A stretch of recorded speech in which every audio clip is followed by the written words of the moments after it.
Everyone, আমি ঈশানী আর তোমাদের স্বাগত আমার নতুন একটা মিনি ব্লগে। তো আজকের ব্লগটা সেরকম কিছুই না, বিগত 2-4 দিন আগে আর কি আওয়াজের জন্য শোনা যাচ্ছে না, কারণ ওখানে জেনারেটর চলছে। তো 2-4 দিন আগে মানে 1 তারিখে আমি দাঁত তুলেছিলাম, এই পাশে দাঁতটা তুলেছিলাম। জানি না কেন আমার দাঁতে মানে ওষুধ কন্টিনিউ খাচ্ছি কদিন 4-5 দিন, তো ব্যথা জানি না কেন সারছে না। ব্যথা তো আছে এখন, আর ভেতরে পুরো ইনফেকশন হয়ে গেছে। আমি বুঝতে পারছি না কেন, আমি কথাও বলতে পারছি না ভালো করে। তো এরকম প্রবলেম কি কারোর সঙ্গে হয়েছে বা মানে কি কারণে হচ্ছে তোমরা একটু জেনে থাকলে প্লিজ আমাকে জানিও, কারণ আমার ভীষণ প্রবলেম হচ্ছে, কাজ করতে অসুবিধা হচ্ছে, তারপরে আমি তো কিছু খেতে পারছি না, খাওয়াতে তো আমার ভীষণ প্রবলেম হচ্ছে।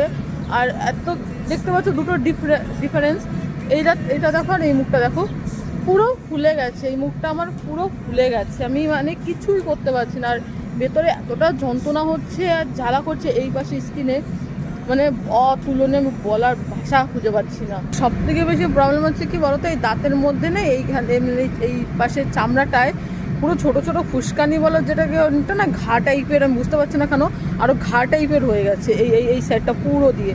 মানে কেন হচ্ছে সত্যি কথা বলছি, আমার মাথায় কোনো কাজই করছে না। এরকম প্রবলেম কি মানে দাঁত ওঠানোর জন্য হচ্ছে নাকি কোনো ইনফেকশন সাইড এফেক্ট হয়েছে সেই জন্য হচ্ছে? তো তোমরা প্লিজ কেউ জেনে থাকলে পরে আমাকে কমেন্টে জানিও প্লিজ, তো অনেক উপকার হবে আমার, তোমরা যদি জানাও।